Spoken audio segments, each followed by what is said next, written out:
Pasamos al siguiente módulo, el número 2, titulado Interoperabilidad. ¿Podemos seguir esperando esta solución? La primera de las charlas se denomina ¿Qué ocurre cuando convergen la inteligencia artificial con la atención sanitaria? Estará a cargo del licenciado Diego Branca, licenciado en Informática y máster en Administración de Empresas, representante de KM, director de Informática para Roche en Argentina, Uruguay, Bolivia y Paraguay. La charla número 2 se titula ¿Qué tan lejos estamos de que sea realidad en la Argentina? Expondrá el doctor Francisco José Recondo, especialista en psiquiatría y sistemas de información en salud.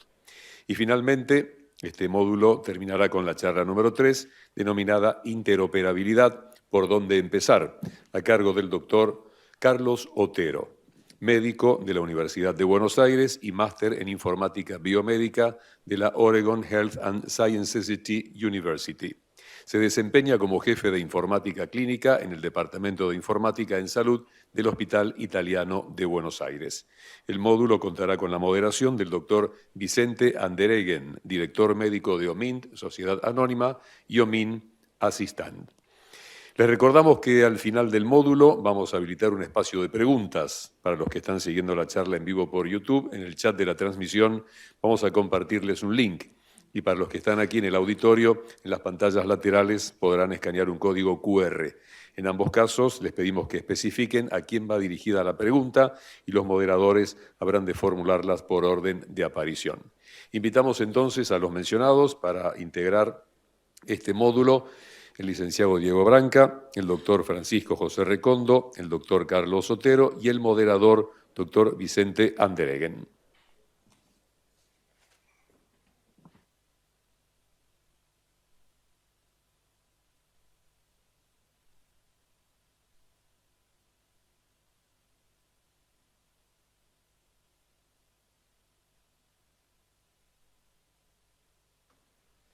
Bueno, buenas tardes.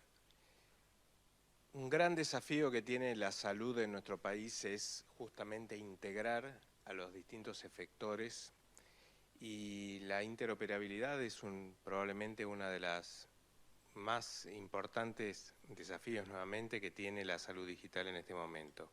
Hay barreras a vencer que son técnicas, culturales, legales, y por eso tenemos esta mesa integrada por quienes están acá presentes y nos van a ayudar a comprender cómo avanzar y cómo profundizar en este desafío que tenemos de la interoperabilidad.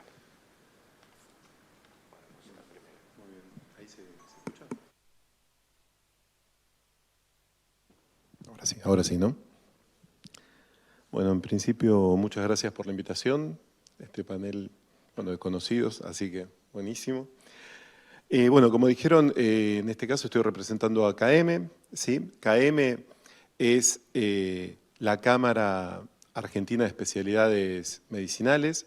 Está integrada por 41 empresas farmacéuticas y de biotecnología, que básicamente lo que se dedican es a generar investigación y desarrollo y a traer, digamos, en este caso puntual, innovación al país. Tiene una trayectoria de 98 años, ¿sí? El compromiso es la innovación, ¿sí?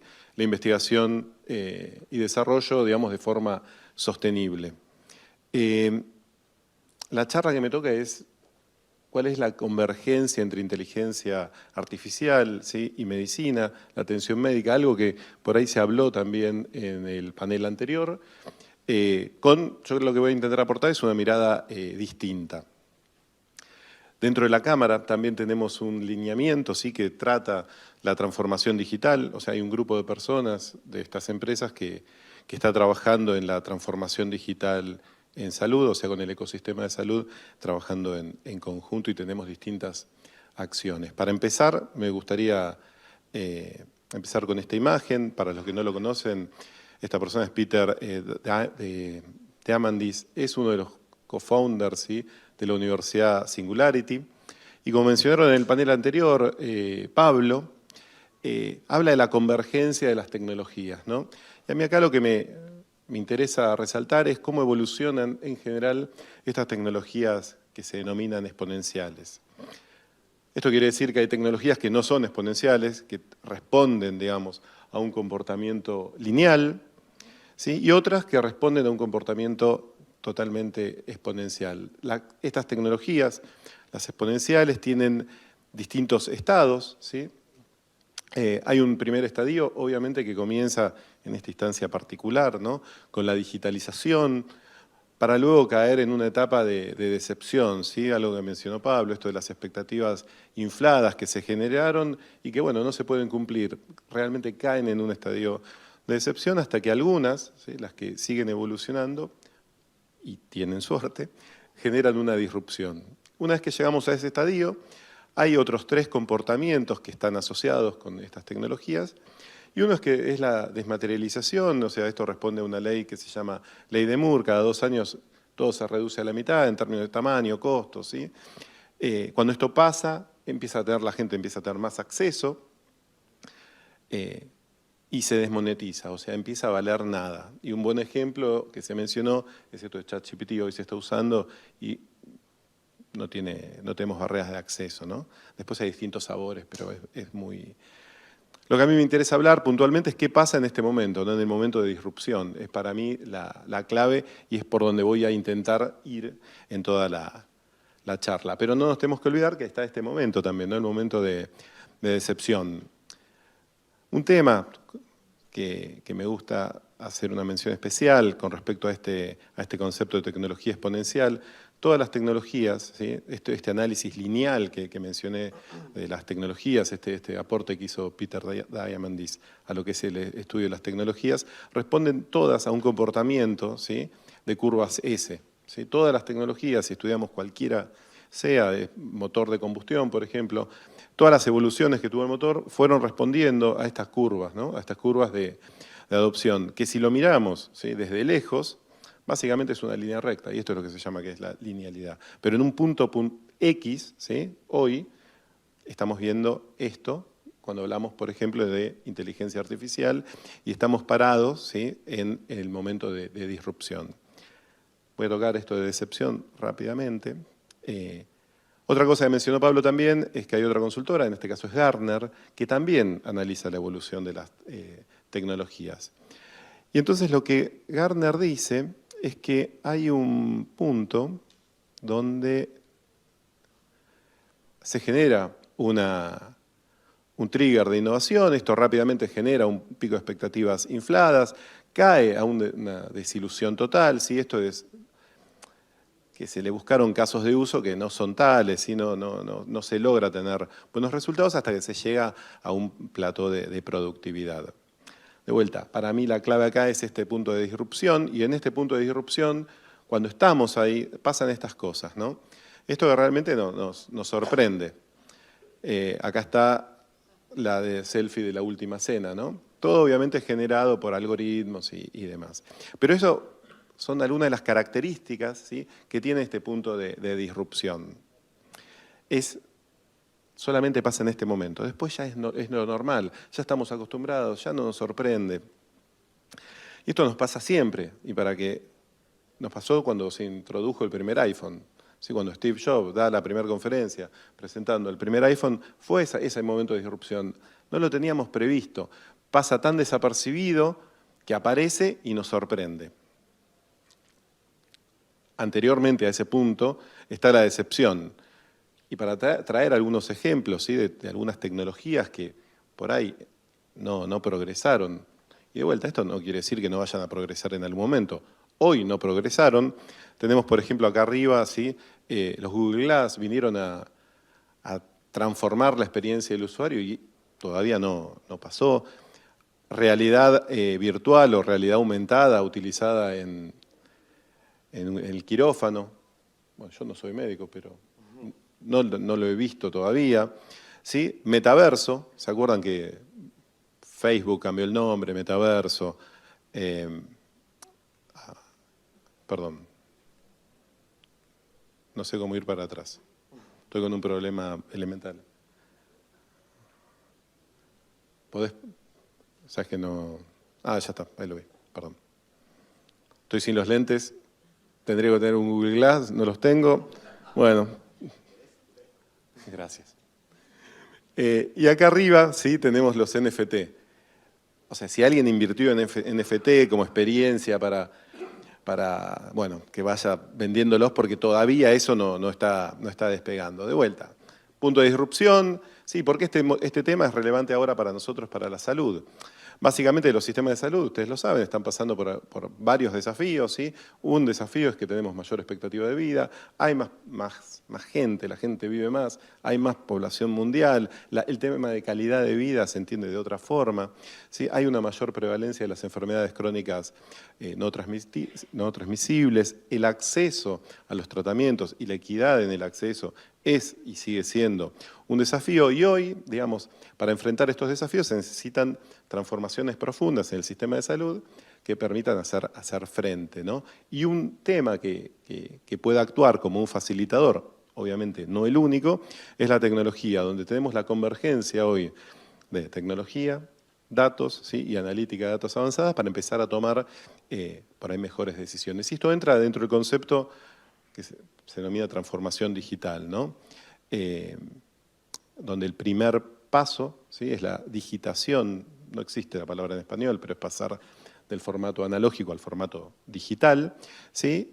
Para luego empezar a hacer uso de lo que habilita tener los datos en forma digital, que hoy es uno de los grandes desafíos que tenemos cuando hablamos de salud. Pero para este caso de digitación, ¿sí? Hoy tenemos prácticamente todos algún tipo de dispositivo vestible, estos wearables devices, ¿no? Que está capturando datos en la vida real. Y entonces, además de, por ejemplo, indicar que hoy no llegamos a caminar los 10.000 pasos, puede empezar a indicar, ¿sí? Que no estamos consumiendo, la dieta de la semana no tuvo la cantidad de fibra necesaria. Y entonces, ahora que empezamos a tener datos, no solamente datos episódicos, esos datos que se colectan cuando ocurre el acto médico, sino que empezamos a tener datos de la vida real, datos que nos acompañan a todos y obviamente también acompañan a los pacientes, podemos empezar a hablar de la transformación digital del sector. Y acá puntualmente es donde entra la inteligencia artificial. Yo no voy a hacer la definición, por ahí lo que se habló en el bloque anterior, concuerdo plenamente, pero básicamente un sistema de inteligencia artificial es cualquier sistema que genera un comportamiento adaptativo en base a cómo el entorno está cambiando. Como mencionó Pablo también, hay un tema de esto del juego de la imitación de Turing de 1950, ¿no? Que dice, bueno, ¿qué es un humano, qué es una máquina? Si no podemos discernir, entonces se dice también que el sistema es inteligente. Hay una amplia gama de lo que es la inteligencia artificial, Federico lo estaba mencionando. La inteligencia artificial es un término paraguas, después hay un montón de técnicas que se aplican, ¿no? Pero básicamente el quid de la cuestión acá es cómo le explicamos a una computadora, ¿sí?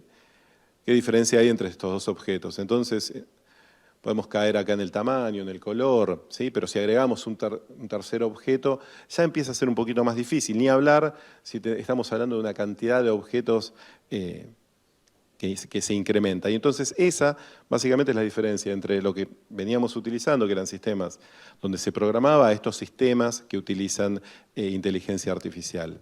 Hay tres grandes categorías: superinteligencia, inteligencia artificial general y la inteligencia artificial estrecha. Como ejemplos, superinteligencia es lo que está en esta película, si la pudieron ver, El hombre bicentenario, ¿sí? O Her. Inteligencia artificial general, si llegaron a ver la Odisea al espacio, ¿sí? El 2001, exactamente. El equipo, ¿no? La computadora que estaba ahí representaba este tipo de inteligencia artificial. Y cuando hablamos de inteligencia artificial estrecha, hablamos de esto, ¿sí? En concreto, acá para llevarlo al término de los juegos, ¿no? Esto es un juego de damas de 1950, ¿sí? Acá es 1996, esto es Kasparov jugando contra Big Blue, una computadora de IBM. Para que tengan una idea, en el 96 pierde Big Blue, pierde IBM, corrigen el algoritmo, nunca más le pudieron ganar. Esto es 2010, es este juego Jeopardy, ¿sí? Jugando con Watson. Y acá está el AlphaGo, donde obviamente acá la computadora también ganó. Para que La evolución desde 1950 hasta ahora es increíble. Acá lo que se utilizaban eran algoritmos de fuerza bruta, ¿sí? Y acá, en el último ejemplo, para llevarlo, no entrar en ningún tecnicismo, pero básicamente son dos redes neuronales acopladas, donde una red neuronal sabe las reglas, la otra no sabe nada, y aprendieron solas a hacer el juego. O sea, este es el nivel de progreso en términos de la inteligencia artificial que se logró.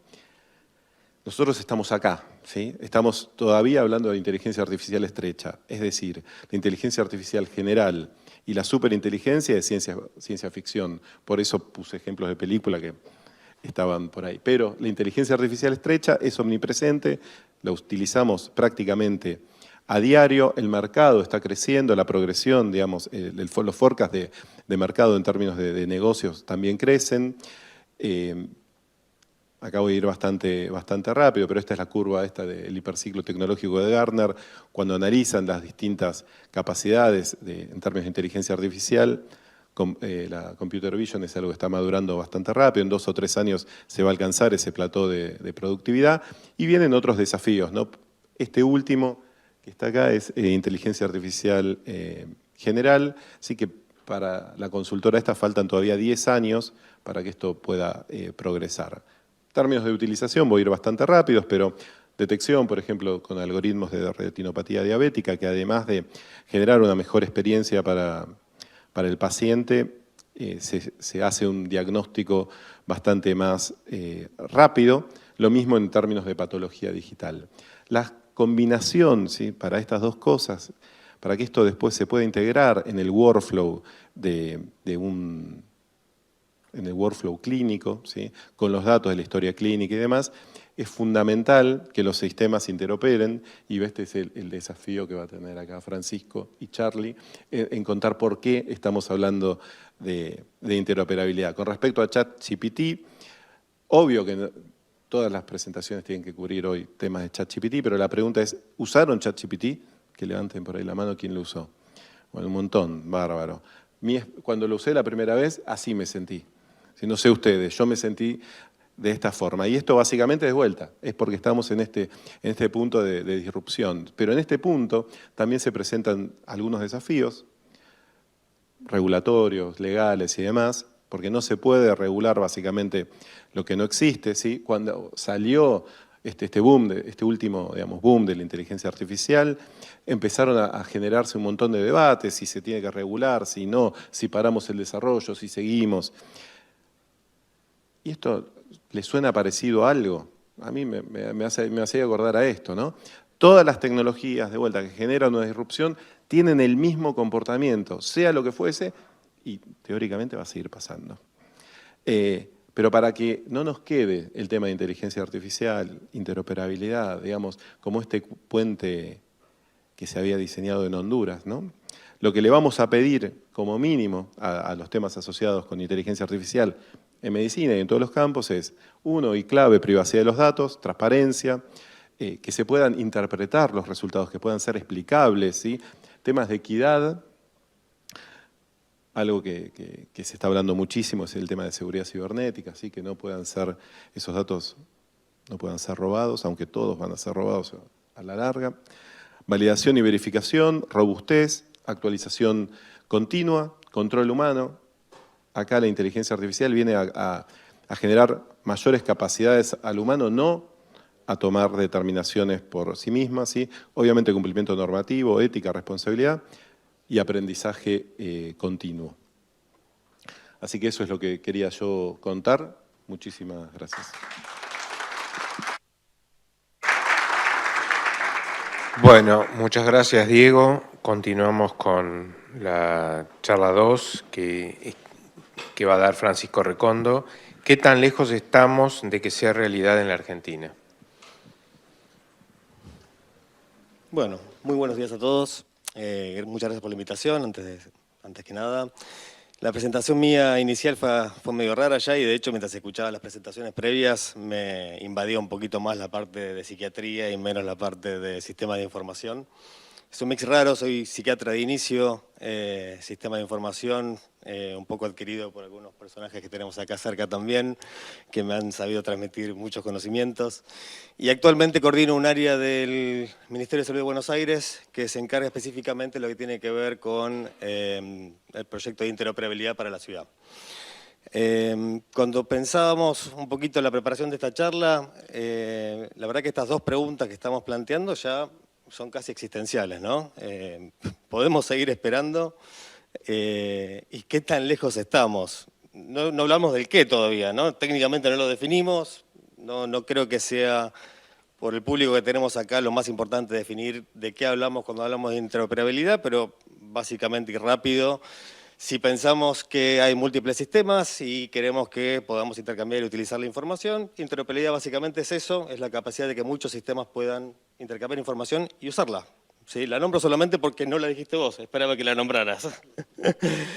Y cuando trataba de pensar un poco qué contar de esto, no pude más que pararme en un lugar un poco autorreferencial y recorrer un poco el camino, ¿no? Como para saber hacia qué tan lejos estamos y a dónde vamos, hay que saber de dónde venimos y qué viene pasando. ¿Sí? Y lo primero que se me vino a la cabeza fue un modelo, uno de los primeros que vi cuando empezaba a entender un poco más del sistema de información. Del lado médico, en esa época tal vez no nos metíamos tanto en esto. Y me acuerdo de esa nostalgia de ver el modelo y darme cuenta que muchas de esas dimensiones básicamente no las podíamos encontrar en ese momento en el país. Sí encontrábamos cada una de estas dimensiones un poquito en cada lugar. Obviamente que habían recursos humanos especializados en diferentes áreas, en diferentes nichos. Por suerte también en esa época pude participar en un espacio que me permitió formarme en esa línea. El marco jurídico era muy escaso, solamente abarcaba lo indispensable en ese momento en estas líneas. Y como bien decías recién, no se puede reglamentar lo que no existe, por consiguiente habían cosas que todavía no se podían reglamentar. Y en el medio estaban estas palabras que recuerdo que en ese momento no eran tan comunes de entender para los que éramos médicos. Sí, los de sistemas, claramente, interoperabilidad es más entendible y la usan habitualmente, pero los médicos decíamos, ¿y esto por qué? ¿Sí? Y no fue hasta casi 5 años después de ese marco que empezamos a ver un poquito más estrategias realmente nacionales que empezaron a enfocarse en esto. ¿Sí? Recuerdo 2018 aproximadamente, yo estaba trabajando en la ciudad y Nación empezó un proyecto nuevo que básicamente empezó a tomar todas estas dimensiones, empezó a abarcar lo que tenía que ver, bueno, agarremos el marco normativo, veamos realmente qué necesitamos normalizar para que podamos entendernos. Y no solamente venía desde las palabras, venía también desde la formación de equipos, desde la comunicación, buscando la igualdad de las diferentes jurisdicciones, tratando de capacitar recursos que tal vez no tenían la necesidad todavía de ponerse a discutir estos temas. Y por suerte no eran solamente largos textos, como a veces nos pasa en las áreas más de gobierno y públicas, sino que también avanzaron con soluciones tecnológicas.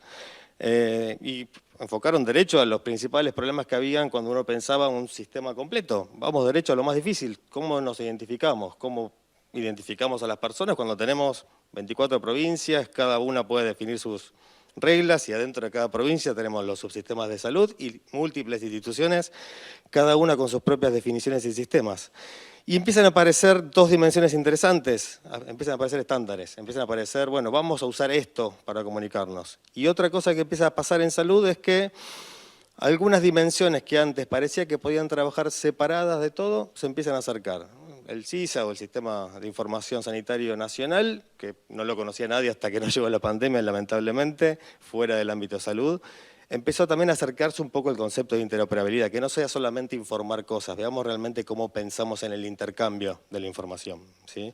El concepto básico de Nación era, bueno, la información y la autonomía tiene que estar en cada uno de los dueños de la información, en cada institución, en cada lugar que almacena. Armemos un modelo en el cual podamos tener los señaladores, los indicadores, a dónde tenemos que buscar la información. Esa es la estructura muy simplificada como para que entendamos de qué estamos hablando en un nivel tan alto como el nacional. Ahora yo en ese momento no estaba en Nación, estaba justo ahí estaba en un proyecto en Buenos Aires y podía mirar el otro lado de la moneda, que es cómo se disgregaba la información, cómo se disgregaban las instituciones en la provincia, y ese mapa es uno que usábamos a menudo. Son solamente hospitales públicos, violeta en el medio capital, No son municipios los otros recuadros, son regiones sanitarias probablemente por el tamaño. No estoy seguro si pega justo los márgenes, pero casi seguro que eran regiones sanitarias. Celestes, grandes hospitales nacionales, gestión nacional. Verdes, hospitales provinciales. Los rojos con letras son provinciales, los verdes son municipales, y que sean verdes no quiere decir que sean todos de la misma gestión, porque básicamente cada municipio sería el verdadero gestor de esos hospitales y por consiguiente diferentes estrategias sanitarias para cada una de esas instituciones.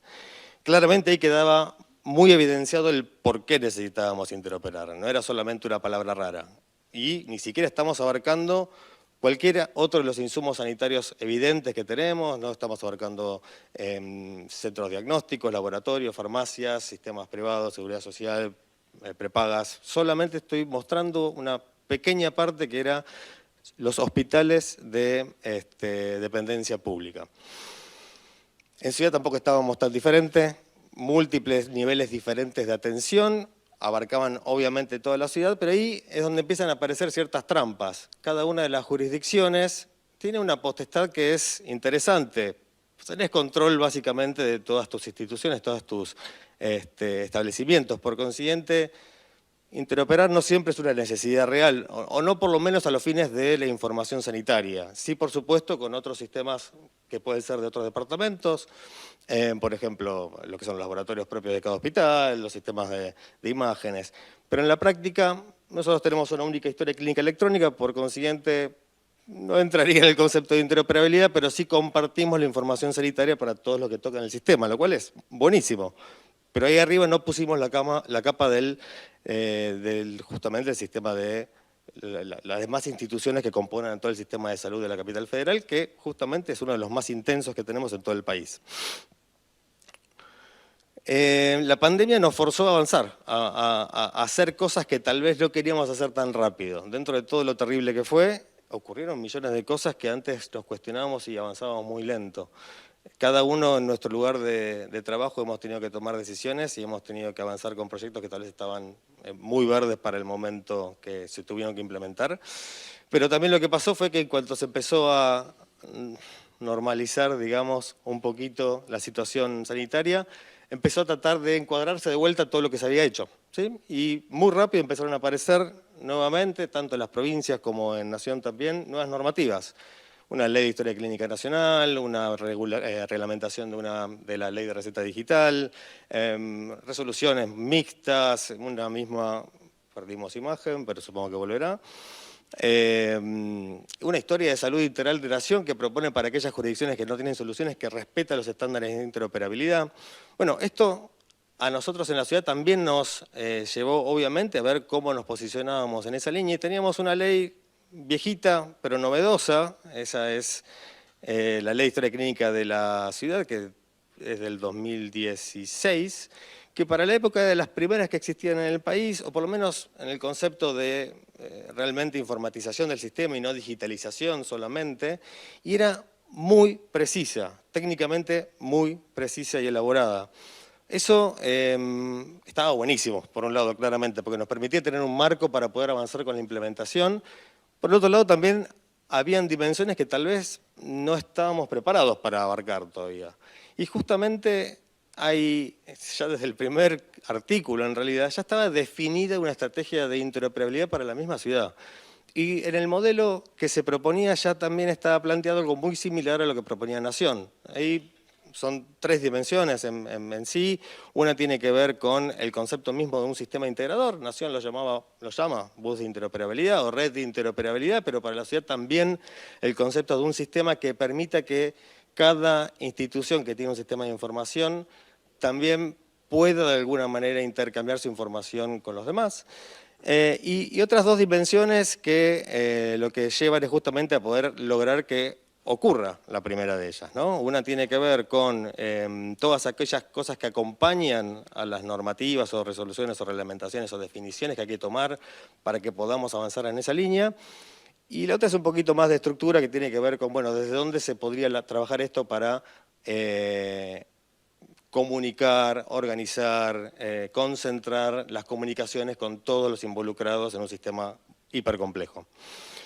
La más abarcativa de todas es cada una de estas cosas. Esto es literal un poquito de reconto de lo que la ley ya nombraba en su momento, pero básicamente es cómo nos da la posibilidad a un área específica de gobierno de empezar a trabajar en estos acuerdos, en estos convenios, en estas definiciones, en estas conversaciones con todos los actores para que se puedan entre todos entender las necesidades y avanzar con las definiciones que necesitan para poder avanzar en este proyecto, que es un poco lo que pasaba en la pandemia, que todos empezamos a solucionar cosas, pero nos faltaba un poquito el marco de, bueno, pero ¿para dónde vamos, no? ¿Cómo nos alineamos todos juntos?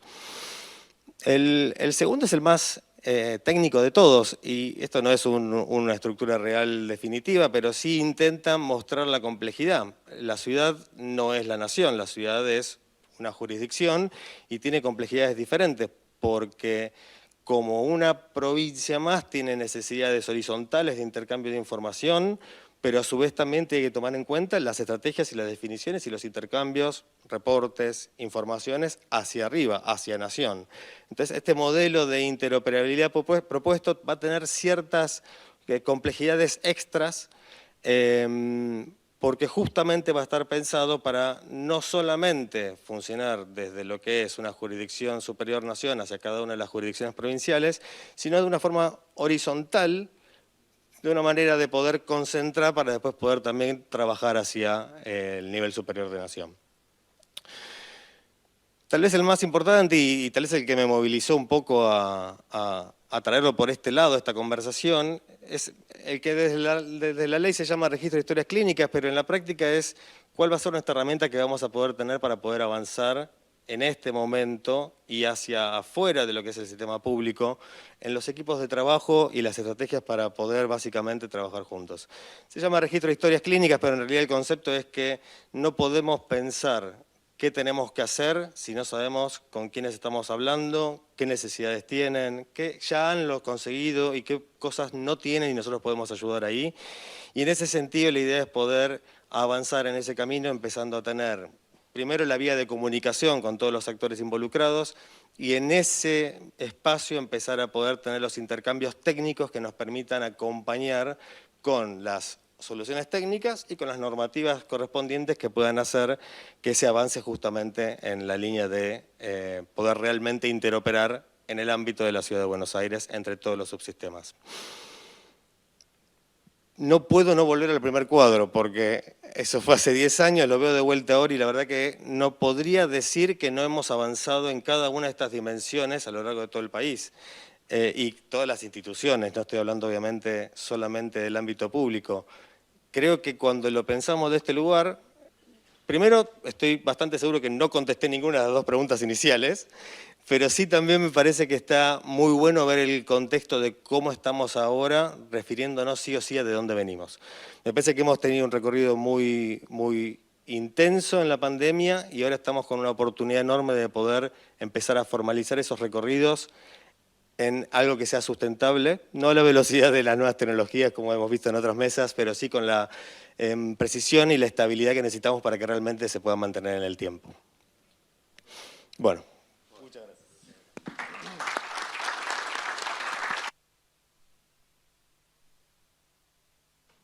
Bueno, muchas gracias Francisco. Y ahora Carlos Otero nos va a hablar de interoperabilidad.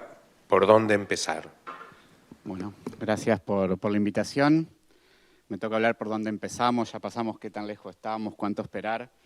Parece más un programa de pastores de la medianoche que una charla técnica, pero la idea un poco es traerlo a lo que me ocupa a mí. Yo soy jefe de informática clínica y eso traducido significa que tengo que hacer andar los sistemas dentro de un hospital. Y la idea es poder ver o empezar a contarles qué es lo que hacemos desde una institución, sea el Hospital Italiano, que es la mía, pero sea cualquiera, como para empezar a interoperar. Así que si quieren, mientras, no sé, les voy contando. Yo siempre parto con una imagen que es una noticia, como para dar idea de qué impacto real tiene la interoperabilidad en la salud.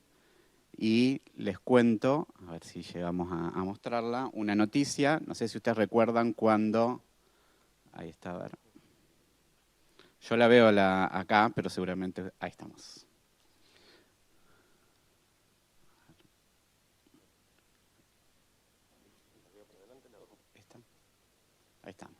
que es esta noticia, que no sé si la recuerdan, ¿sí? Que era el que estrelló el avión de Germanwings, que había consultado 41 médicos en 5 años, ¿sí? Y eso tiene un poco, o da idea un poco del impacto que tiene interoperar, ¿sí? Probablemente al médico número 20 alguien debería haberse dado cuenta de que este paciente iba cambiándose de sistema de salud buscando algo que no encontraba, sin embargo pasó por 41 médicos y terminó pasando lo que terminó pasando. Esto para hacer una idea de cuál es el verdadero impacto de la interoperabilidad y por qué hablamos de interoperabilidad a todo nivel. Hablamos de interoperabilidad a nivel de institución, hablamos de interoperabilidad a nivel regional y hablamos de interoperabilidad a nivel incluso transfronterizo, que es otro de los grandes problemas que ni siquiera hemos llegado a tocar, pero que al final de la presentación voy a tocar de nuevo.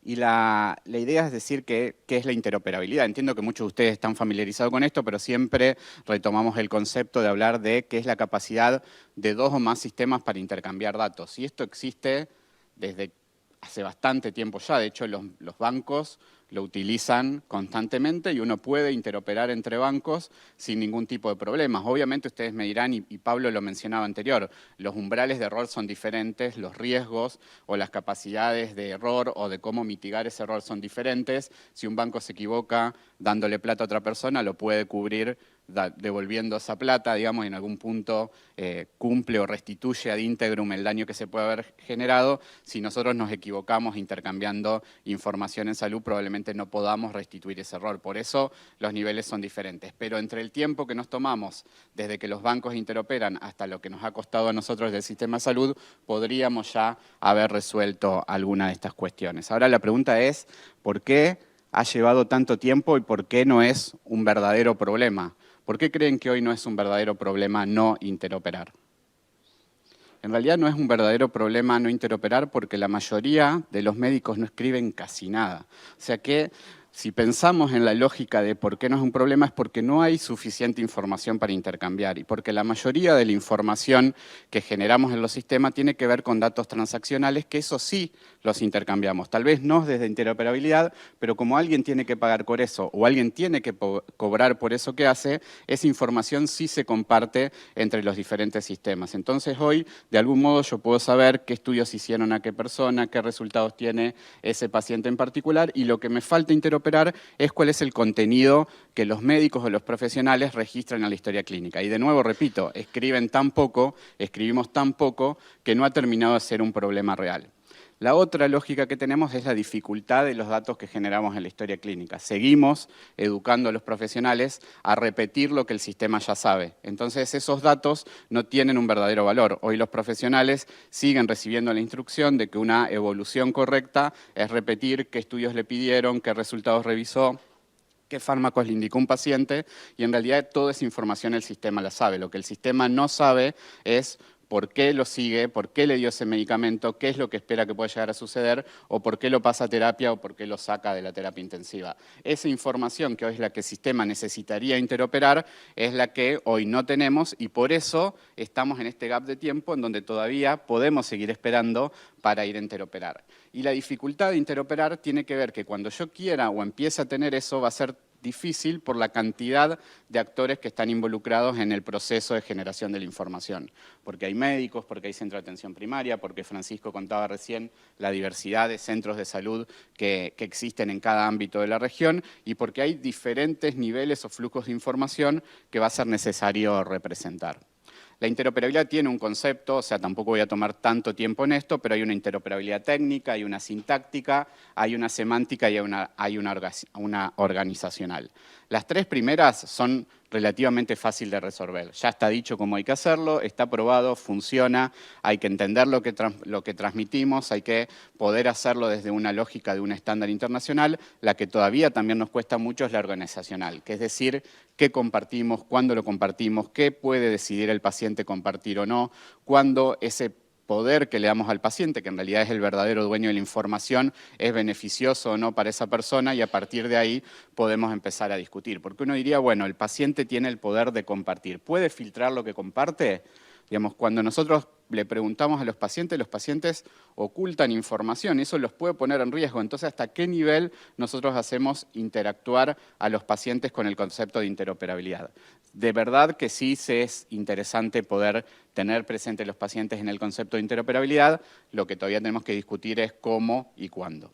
No sé si muchos de ustedes están familiarizados con la aplicación Mi Argentina, pero todos los que vieron o descubrieron la posibilidad de poder asentir o no con la posibilidad de compartir información desde la aplicación Mi Argentina, el 98% de las personas aceptó compartir la información. O sea que también es verdad que hay un interés en la población. Esto que un poco comentaba Diego. O sea, así como no hubo interés en utilizar los anteojos, sí hay interés en compartir información en salud porque la población está transformada digitalmente y sabe que cuando más datos los profesionales que lo atiendan puedan compartir, mejor salud. Pero ojo de nuevo, porque no están dispuestos a compartir todos los datos. Y si pudieran ocultar alguna cuestión referente a alguna adicción, alguna cuestión referente a algún otro tipo de cosas, los pacientes lo van a hacer. Y si ustedes trabajan en sistemas de salud relacionados con estos, van a ver que cada tanto reciben solicitudes de ocultar tal información o omitir tal otra.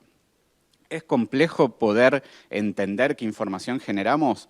Nosotros siempre nos basamos en este cuadrito, que cualquiera de ustedes habrá visto porque lo repetimos todo el tiempo, para poder dar una idea de qué datos necesito. Si yo, frente a cada acto médico, ¿sí? Frente a cada acción profesional, para no focalizarlo solo en el profesional médico, sé quién es el que hace la acción, a qué persona la hace, qué insumos utiliza, qué diagnóstico o qué diagnostica, en qué lugar lo realizó y quién pagó por eso, tengo una cantidad de información más que suficiente para poder empezar a entender, ¿sí? Ahora, lo que yo me tengo que preguntar internamente, y esto yendo a la pregunta de dónde empezar a interoperar, es si mi sistema está capacitado para responder todas estas preguntas, o sea, está capacitado para completar todos estos cuadritos que tengo. Bueno, esa es parte de una buena iniciativa para empezar a decir si uno está preparado o no a interoperar. Y la siguiente es otra realidad que cada vez es más frecuente. Hoy es imposible casi pensar que en una misma institución incluso uno pueda manejarse con un solo registro clínico, un único sistema de información. ¿Sí? Utilizamos como sinónimo historia clínica electrónica, registro clínico, el sistema, pero entendemos que va muchísimo más allá que solo la historia clínica del paciente. ¿Sí? Hoy es imposible pensar que un médico pueda atender en una salita de atención primaria con una historia clínica que sea la misma, que le dé funcionalidades a uno que está en una terapia intensiva, que tiene que registrar de una manera diferente, con una complejidad diferente, con formularios o con estructura diferente. Entonces, a lo que vamos es a tener un ecosistema de historia clínica que me permita poder identificarlo. Y eso existe a partir de poder conectar estos diferentes registros y eso, de nuevo, es interoperar.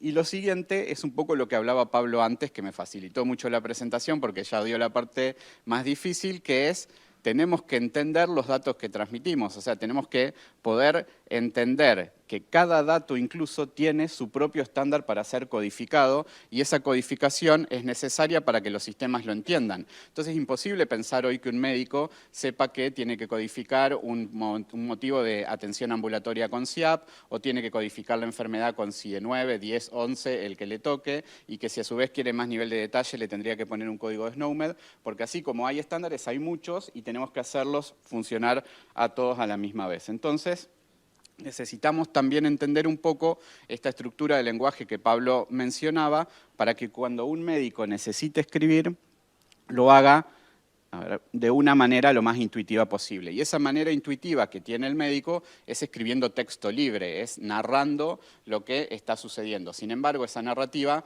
hoy podría resolverse con procesamiento de lenguaje natural, pero no es posible.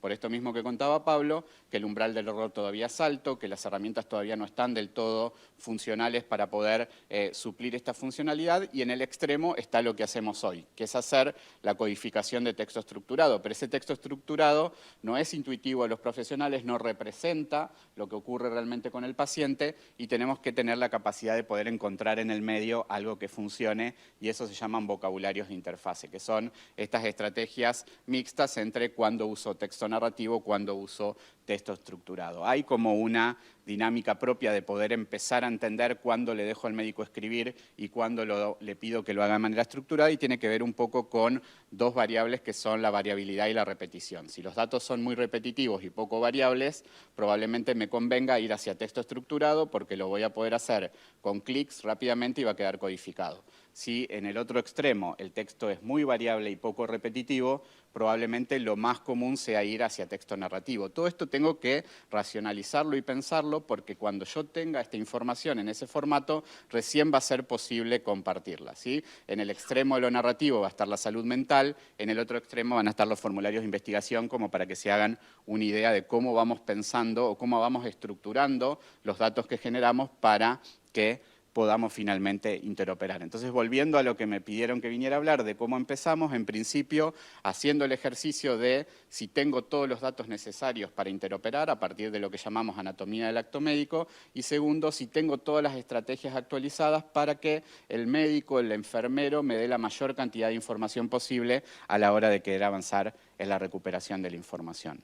También lo mencionó Pablo, nosotros no pretendemos que todos los médicos escriban hipertensión arterial esencial, que es el que seguramente detecte el CIE-11 para poder codificarlo, sino que los sistemas ya sean lo suficientemente inteligentes para poder entender que si el médico escribe HTA, hipertensión arterial, tensión arterial elevada, o se equivoque o escriba con los codos, como sucede habitualmente, y ponga abreviaturas o transponga letra, el sistema entienda qué está queriendo decir y de esa manera lo codifique de la manera adecuada. Pero hay otro punto en la interoperabilidad que tiene que ver con la interoperabilidad adentro de las instituciones, que es otro de los factores que muchas veces olvidamos y hablamos de la interoperabilidad como compartir información o historias clínicas entre instituciones o las instituciones con el Estado, pero hay un montón de cuestiones que tienen que ver con lo interno, ¿sí? Comunicarme con un sistema de laboratorio, hacerlo con el que me provee diálisis, interactuar con los monitores que tengo conectados. Hoy hablábamos en otro evento de la relevancia o la importancia que tiene conectar los monitores, que cada vez son más y cada vez son más útiles dentro del proceso de asistencia. También es interoperabilidad y no tengo que dejarlo de lado. Entonces, ¿cómo hago? Forzando al que me lo provee que lo haga él, ¿sí? Y esa es otra estrategia para poder avanzar sobre interoperabilidad. La próxima vez que tenga que comprar un monitor, la próxima vez que tenga que comprar un electro, la próxima vez que tenga que comprar una bomba, exigirle al que me lo provea que ya venga con la lógica de cómo va a ser esa integración o cómo va a interoperar con mi sistema en particular. Y de esa manera compartimos entre todos el esfuerzo. Obviamente que en esto hay intereses, ¿sí? Cuanto yo menos puedo interoperar, ¿sí?, más esclavo soy del que me provee la solución, ¿sí? Porque necesito cambiar todo mi sistema para cambiar de proveedor. Entonces, sin embargo, si yo pudiera interoperar, pudiera basarme en estándares, podría intercambiar los proveedores que me dan servicios internos de una manera mucho más sencilla. Hay que llegar a ese nivel de madurez y eso se logra tal vez participando en los procesos de compra, de lo que habitualmente no estamos acostumbrados a hacerlo, sobre todo en las áreas clínicas, y participando técnicamente en las decisiones de cómo se adquieren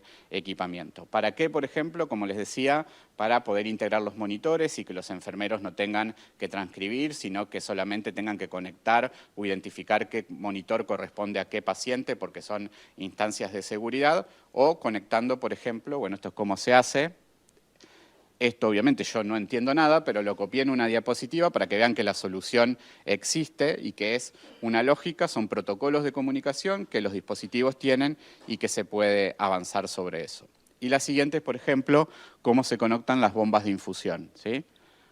Obviamente esto no está fuera de riesgo, habrán conocido los riesgos que tiene conectar, sobre todo de manera inalámbrica, dispositivos a los registros clínicos. También hay normas de seguridad para eso, también en lo que contaba Francisco de la interacción, por ejemplo, con el RENAPER para validar identidad de las personas o con el CISA, también hay riesgos de seguridad. Avanzamos mucho en la conexión con el RENAPER hasta que atacaron el RENAPER y tuvimos que volver para atrás, pero bueno, es parte de los beneficios de ir avanzando. Nunca hemos avanzado sin error.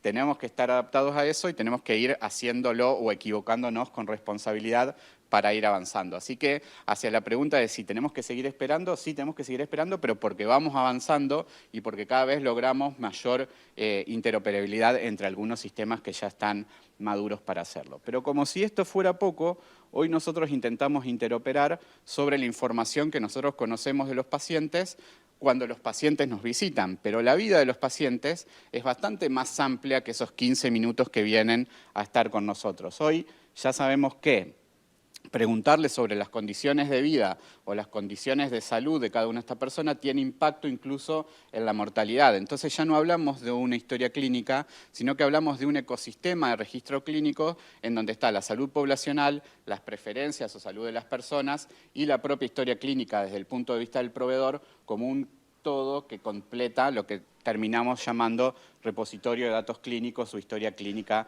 de salud de las personas. Esa interoperabilidad de la salud pública con las alertas, de la perspectiva de los pacientes, también es interoperabilidad.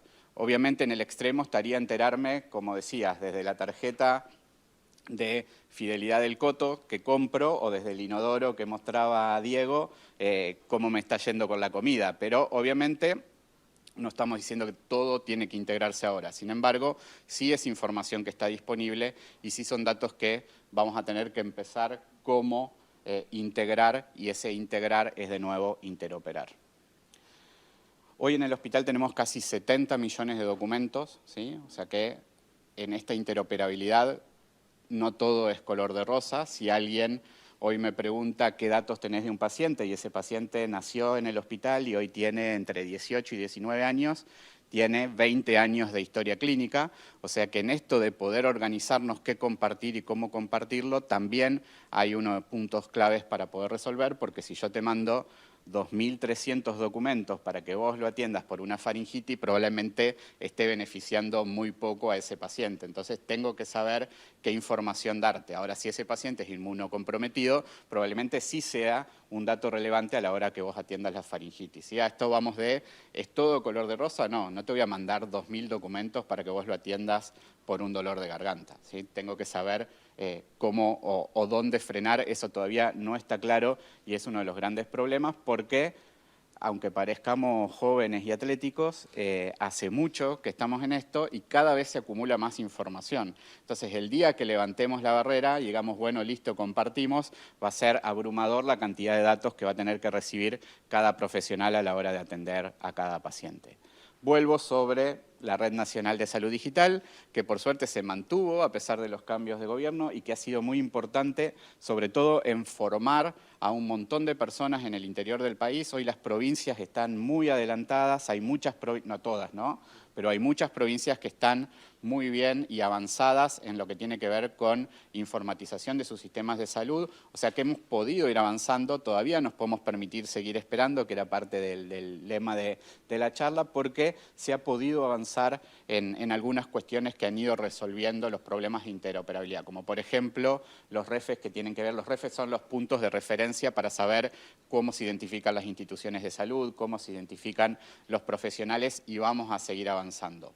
Hoy hablamos de receta digital, estamos lejos de todavía poder decir que estamos en una prescripción electrónica en el país, pero las iniciativas son importantes e interesantes para poder avanzar y parte tiene que ver con también esta problemática que tenemos en un país federal de cómo identificamos los profesionales, las instituciones, las especialidades y más.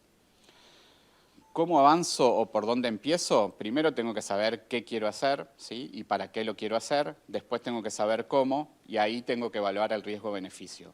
Y es parte de lo que yo les decía. Si yo hoy voy a empezar a interoperar compartiendo mis evoluciones, ojo, revisen esas evoluciones porque probablemente terminen compartiendo nada, ¿sí? Entonces, sin embargo, yo podría empezar a interoperar compartiendo las altas de los episodios que tienen mis pacientes dentro de la institución. ¿Por qué? Porque probablemente en la mayoría de sus hospitales las cartas de altas o las epicrisis sean un documento mucho más válido que el que hoy tenemos como documento de evolución. Y esto es lo que voy el qué, para qué y cómo, ¿sí? Saber en qué puedo compartir, qué tiene valor o no y de qué manera lo puedo hacer.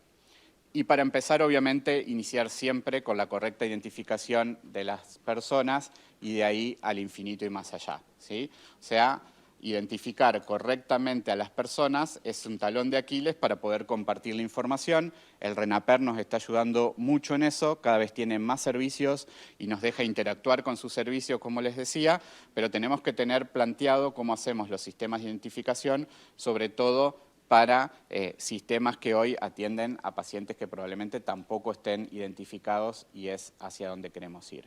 En lo que tiene que ver con el nivel regional, RACCEL, que es una iniciativa que está principalmente soportada por el Banco Interamericano de Desarrollo y por la Organización Panamericana de la Salud,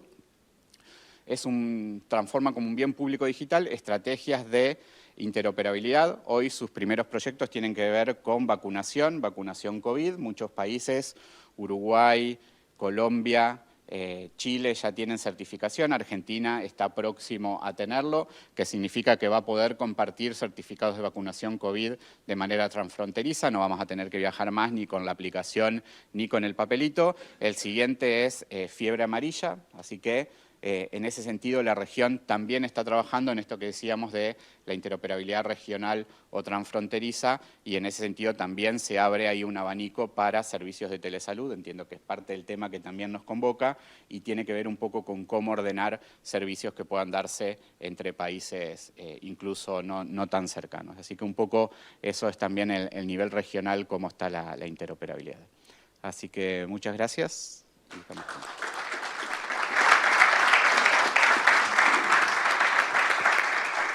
Bueno, muchas gracias a los tres, fueron muy claras y muy ricas las presentaciones.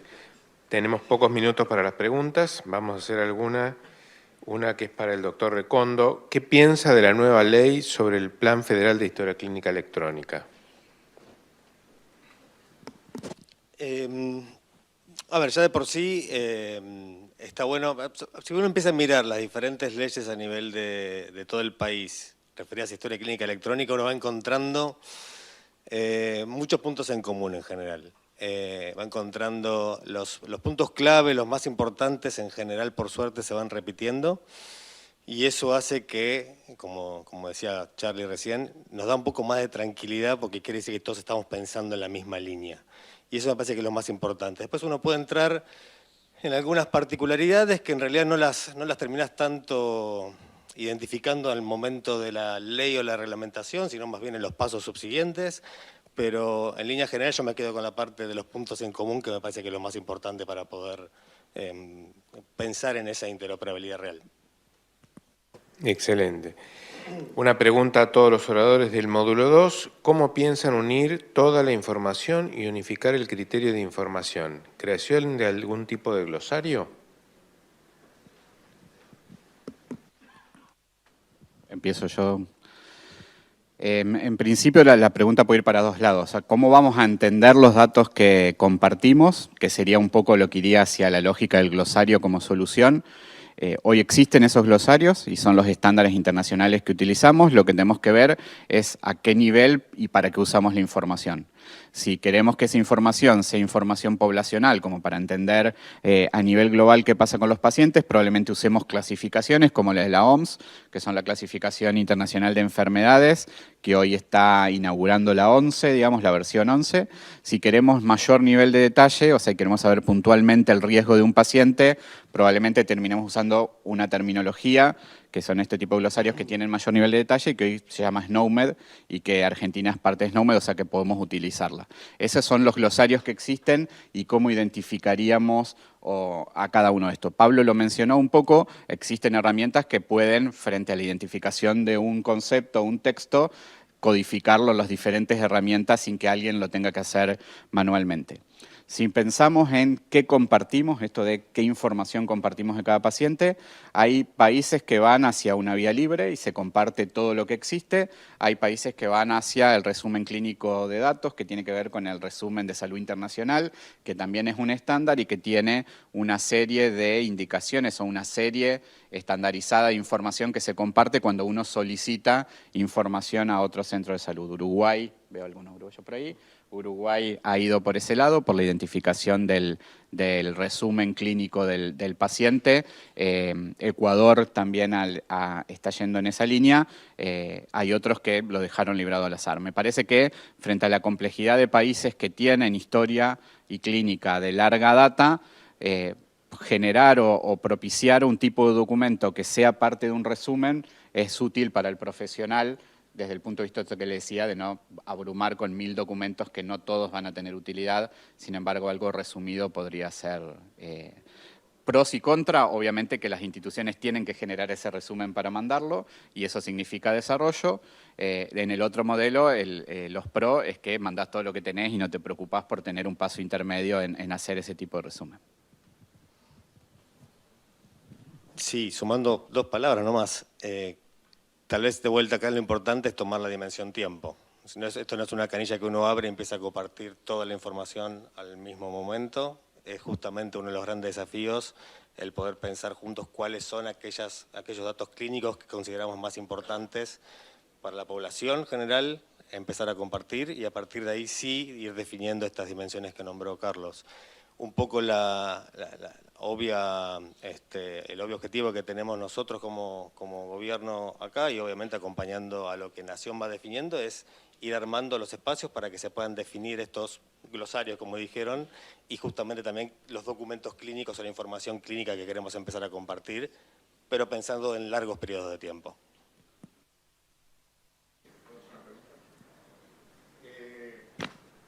Indudablemente la digitalización cuesta plata. Y en Estados Unidos, desde la época de Clinton con el IPA,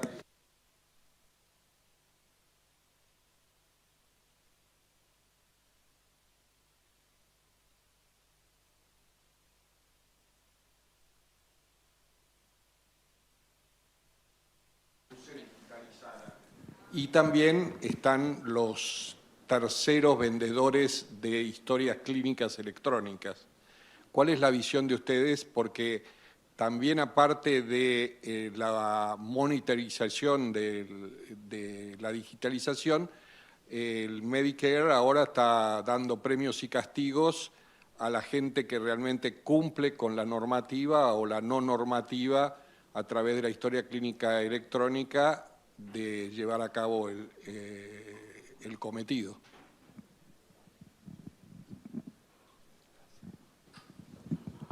Acaparo de nuevo. El programa de incentivos ha funcionado relativamente bien en gran parte del mundo.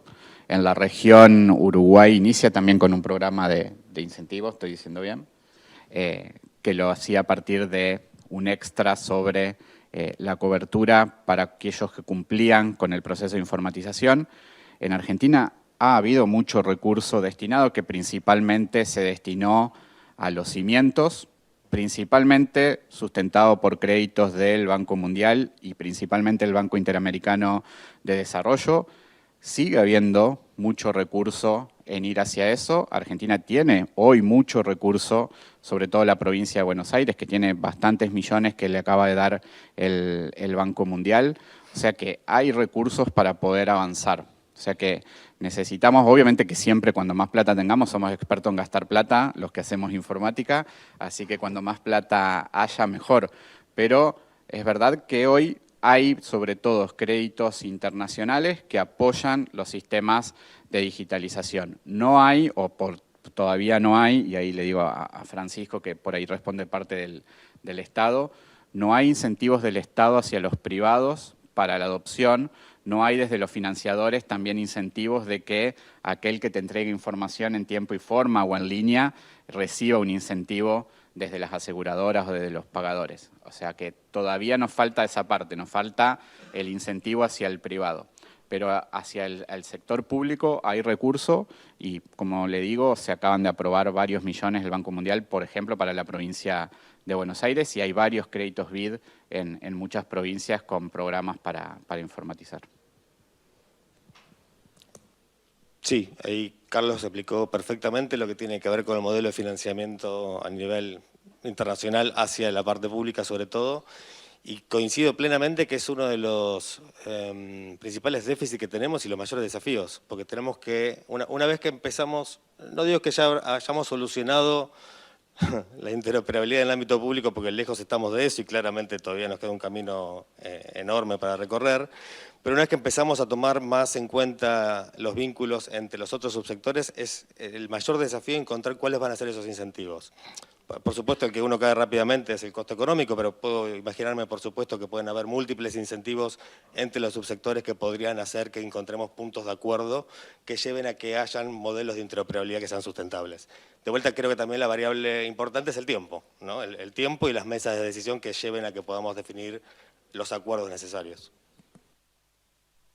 Bueno, nos queda 1 minuto y medio. La última pregunta se refiere a ¿qué acciones recomiendan de capacitación para aplicar interoperabilidad, inteligencia artificial y todas las acciones de digitalización de la salud que estamos conversando? Bueno, por ahí se la tomo yo. Nosotros, desde la Cámara puntualmente, obviamente todos estos espacios, promovemos estos espacios porque creemos que es clave el poder compartir, llegar a tener el mismo nivel de entendimiento, hablar de lo mismo. Y en ese sentido, este año, con este lineamiento de digitalización que mencioné, del cual pertenezco, diagramamos un programa de capacitación que tiene alcance todo el país, ¿no?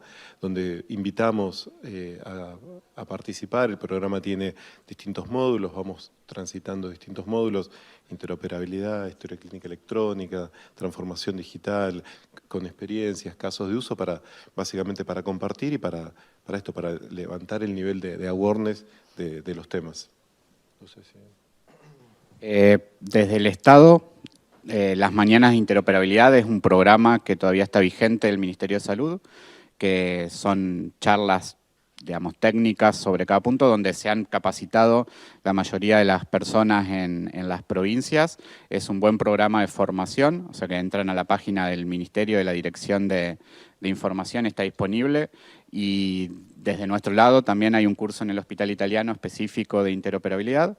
Hay un libro también para los que los quieran bajar, que está gratis, así que esas son las iniciativas nuestras, pero creo que como estrategia transversal a todo, las Mañanas de Interoperabilidad del Ministerio es una buena iniciativa como para empezar, y ahí sí después el que quiera especializarse busca otras opciones.